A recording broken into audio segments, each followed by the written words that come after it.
ছুটির দিন, তার উপরে অঝোরে বৃষ্টি হচ্ছে ২ দিন ধরে। কিন্তু রান্নাঘরে গিয়ে দেখি মুগ ডাল নেই। তো মুগ ডাল নেই তো কি হয়েছে? ইচ্ছে যেহেতু করেছে মসুর ডাল দিয়েই খিচুড়ি বসিয়ে দিলাম।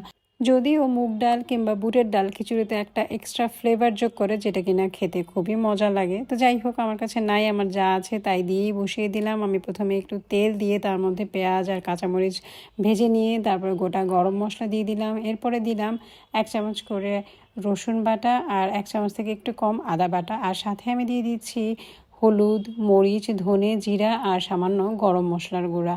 যেহেতু আমি খিচুড়িটা মসুর ডাল দিয়ে রান্না করছি, তাই ফ্লেভারটা যেন ভালো হয় এজন্য আমি আলাদা করেও গরম মশলার একটু গুঁড়া দিয়ে দিলাম। আর খিচুড়িটা আমি চাইছি একটু মাখো মাখো স্টাইলে রান্না হবে, মানে একদম ঝরঝরা করব না। আমি এখানে ২ কাপ চাল সাথে ১ কাপ মসুর ডাল নিয়েছি এবং চাল আর ডাল ভালো মতো মশলার সঙ্গে কষিয়ে নেওয়ার পর ভেজে নিচ্ছি। একদম সনসন ঝরঝরে আওয়াজ যখন আসবে সেই মুহূর্তে আমি গরম পানি দিয়ে দিলাম। এখানে আমি চালের জন্য ২ গুণ পানি দিয়েছি আর ডালের সমান সমান পানি দিয়েছি। তার মানে চাল ডাল মিলিয়ে আমি এখানে ৫ কাপের মতো পানি দিয়েছি। আর এখন যখন পানিটাতে একটু বলক এসে একদম মাখা মাখা সমান সমান হয়ে গিয়েছে চাল আর ডাল, সেই মুহূর্তে ঢাকনা দিয়ে রেখেছিলাম। এরপর আবার একটু উল্টে পাল্টে ঢাকনা খুলে আমি একটু দেখে নিচ্ছি যে কী অবস্থা। আপনারা রান্না করতে করতেই এটা বুঝে যাবেন যে পানি এক্সট্রা আসলে প্রয়োজন আছে কিনা। যখন দেখলাম যে আমার পানি মোটামুটি শুকিয়ে যাচ্ছে কিন্তু চাল একটু কাঁচা বা আছে, সেদ্ধ হতে হবে আরও কিছুক্ষণ, আমি আবার একটু পানি দিয়ে দমে রেখে দিয়েছিলাম।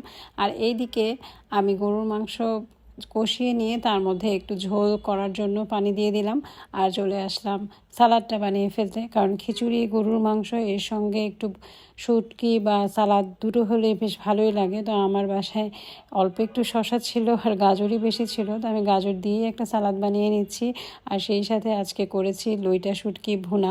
খুব অল্প করে করেছি, যেহেতু আমরা মাত্র ২ জনই খাবো, বাচ্চারা তো শুটকি ভুনা খাবে না। এই যে আমার সালাদ রেডি, লইটা শুটকির ভুনাও রেডি, আর ওইদিকে আমার গরুর গোশতটাও রান্না হয়ে গিয়েছে। এখন শুধু প্লেটে সার্ভ করে নিচ্ছি। ছুটির দিন যেহেতু পরিবারের সবার সঙ্গে একটু বিশেষ আয়োজন করলে মন্দ হয় না।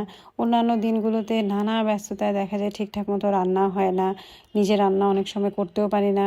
বাসার সাহায্যকারী খালাকে বলে দেওয়া হয় যে কিছু একটা রান্না করার জন্য। ছুটির দিনে ইচ্ছে করে স্পেশাল কিছু করতে।